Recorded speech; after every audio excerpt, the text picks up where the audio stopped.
People say to me, I wonder what it'd be like to be on a spaceship. And I say to you, you don't really realize what you're doing. Because everybody is an astronaut. You all live aboard a beautiful little spaceship called Earth.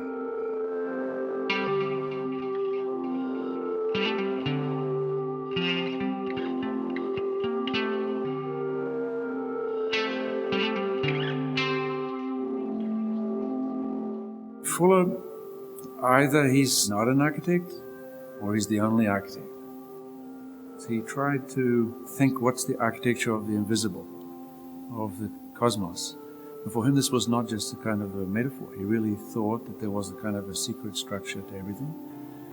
He thought the way we made our buildings, the way we make our cities was completely stupid.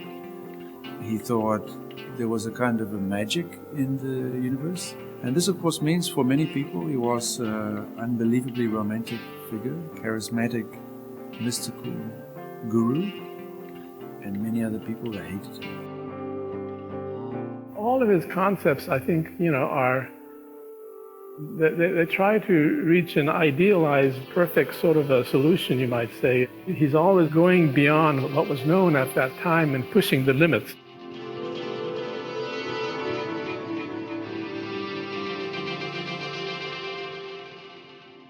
The most striking development is a revolutionary low-priced home designed by Buckminster Fuller for mass production. With their present potential, the nation's aircraft plants could turn these out at the rate of $2 million a year. But Mr. Fuller, why a round house? Why not? The only reason houses have been rectangular all these years is that is all it could do with the materials we had. Now, with modern materials and technology, we can apply to houses the same efficiency of engineering that we apply to suspension bridges and airplanes. Sometimes you see Fuller as a kind of fountainhead figure. He might have been a genius invented by Ayn Rand, pitched against a cruel, misunderstanding world.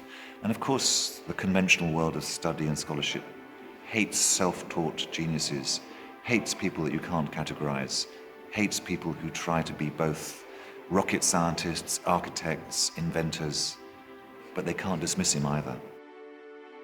Bucky's dropping off the map a couple of years after his death perplexed me for a long time.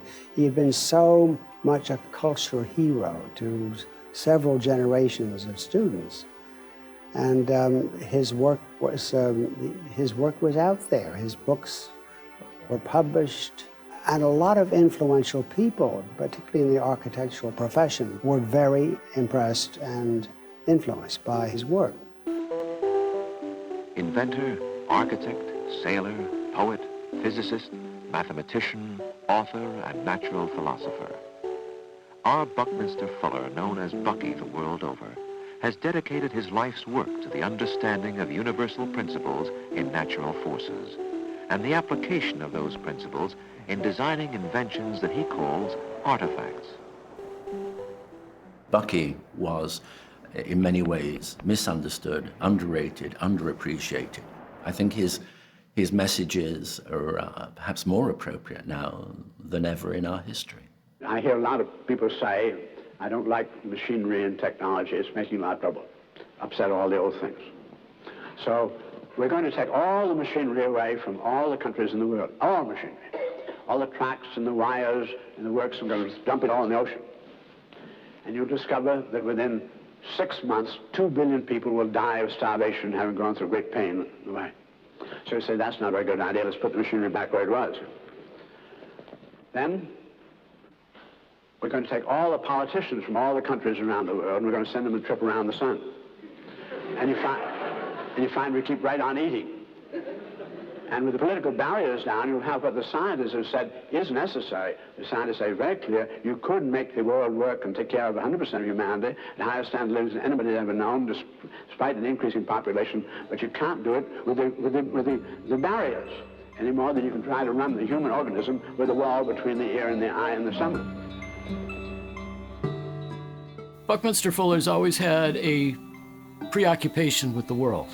You know, he wasn't focused in on a specific client as an architect, you know, an individual family or a corporation. He was always interested in the planet and its problems. So when he dealt with housing, it was how do you house humanity, not how do you house this corporation or the new Walmart store or this wealthy family. Some people try and present Buckminster Fuller as if he was a classic modern architect. In fact, that's absolutely wrong. He despised the Bauhaus. He said the Bauhaus, all they cared about was what the taps looked like.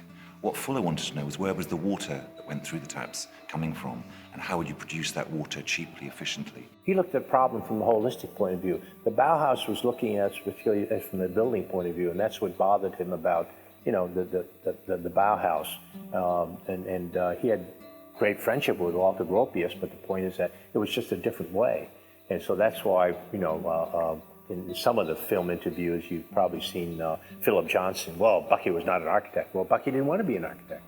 In 1927, I decided man was operating on the most fundamental fallacy. He was operating on the basis that man was supposed to be a failure, and therefore he had to prove his right to live. And each man then thought he had to say, I can show how I can earn my living.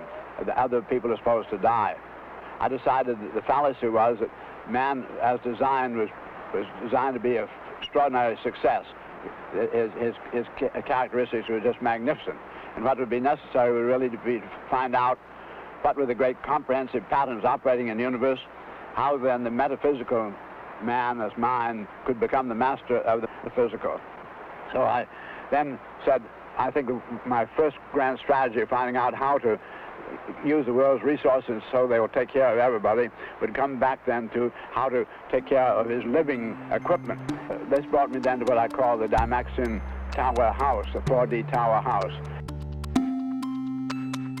His experience in the Navy in World War I was a very powerful experience because they were forced to think in very much bigger patterns than most of us are.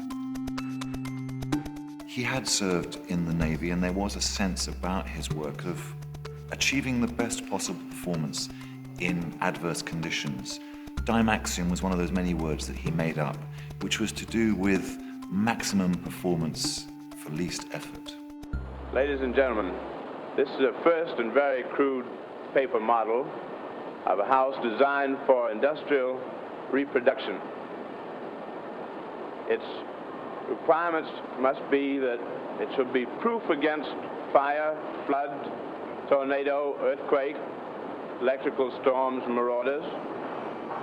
One of the recurring dreams of architects in the 20th century was the sense that why can't we build houses with the same speed, efficiency, lightness of a car production line? Architects have kept saying we're stuck in this kind of 2,000-year-old technology of heaviness, of stone, of mud. And Fuller was one of the people who tried to turn this dream, this fantasy, into a real product.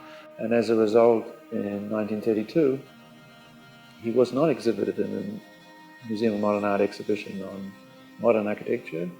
Why he was not exhibited? Why the Dymaxion House of 28 is not exhibited? Because precisely it was modern.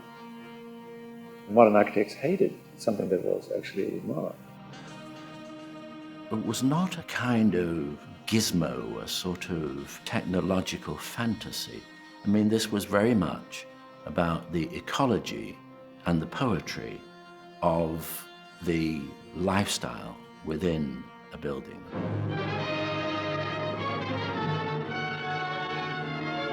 At Wichita, Kansas, in the very center of the United States, the housing problem brings out a circular dwelling built of aluminum and plastics. Instead of a foundation, this cornerless cottage is suspended from a central mast of stainless steel.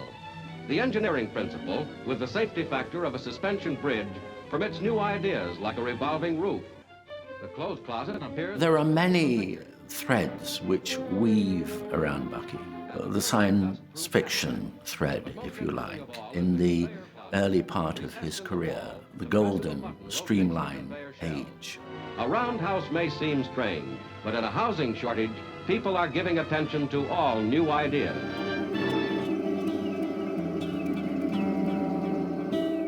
The house also, in its perhaps its most enigmatic form, came out of the technology that had produced, in wartime, the bomber which dropped the atomic bomb. So I think Bucky was aware of the forces for, if you like, evil, destruction, and the idea that those could be harnessed for good, for livingry, as he would put it, rather than weaponry. Fuller could not stop inventing. He'd done a house, so the next thing is to think about doing a car. Here's the Bullet Auto with only 3 wheels. Watch your step.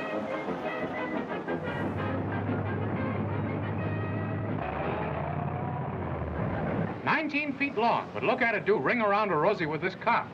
Great stuff if he tries to hand out a ticket. Get him busy and say goodbye." He made 3 prototypes, and the most sort of disastrous one was in Chicago. He brought one to the Chicago World's Fair, and it was a professional driver who was there to demonstrate. And the car was involved in an accident in which the driver was killed. Bucky always said that what had happened was that the car had been going through an intersection early in the morning, and it had been hit head-on by another car coming from a side street. Bucky's story was that the other car belonged to a city government official in Chicago, and that the car was spirited away from the scene of the accident, and by the time the newspaper reporters got there, there was no other car or any evidence of another car being involved, and so the headline the next morning was, "Freak car overturns, kills driver," as though this had happened because of some malfunction of the car. This, more than anything else, destroyed the possibility of developing the car commercially.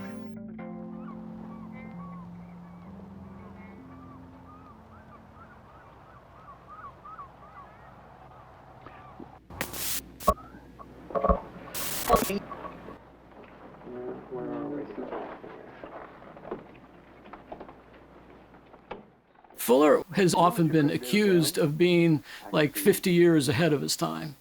He saw the trends of the world, the industrialization of the world, the telecommunications, that it was bringing the world together, that we were getting smaller and smaller. He sort of categorized the planet as a ship, as Spaceship Earth, and which was a wonderful and powerful metaphor, Fuller being, among other things, a wonderful poet. But this metaphor of Spaceship Earth made you all realize we're on one ship and we're all together on this, and a leak in the starboard side is gonna knock everybody. It's gonna sink the whole ship, not just that part of it. The maps that were in existence when Fuller was a young man were horribly distorted. Not only were things missing, like an entire continent, Antarctica, but other things were so enlarged, like Greenland, Iceland were gigantic. They were the size of South America. So Fuller thought, okay, if we're going to try to approach problem solving from a planetary perspective, we need a frame of reference, a tool that will at least allow us to see the world without this gross distortion. Because if you start off with this distorted world, your solutions could be seriously distorted as well. So he created a map using his geometry. He figured out a way of taking information off of a sphere. It was a major discovery of figuring out how do you get information off of a sphere onto a flat piece of paper without distorting it. When you've been dreaming at night and you wake and you transfer those dreams into a notebook and you think you've found the secret of everything, and then you wake up in the morning and found that you put down gibberish. Is that what Fuller is? Some of those notebooks give that troubling sensation of a man who's trying to make sense of a senseless world.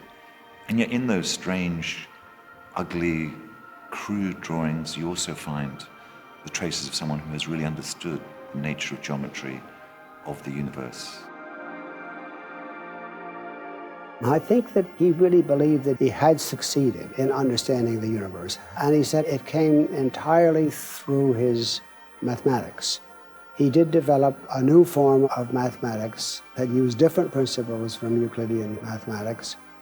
And he said this was the basis of all of his understandings. He felt that nature and its phenomena could be modeled, that abstract theoretical mathematical concepts were not the correct way to try to interpret nature. And so his energetic synergetic geometry was not just fooling around with geometric pretty shapes. It's an experiment that had consequences. Physicists and chemists have said that his model, which became the geodesic dome, can be seen as the basic structural form of the protein shell that is essential to any natural form. And so he's had validation of a recognizable kind for some of his discoveries.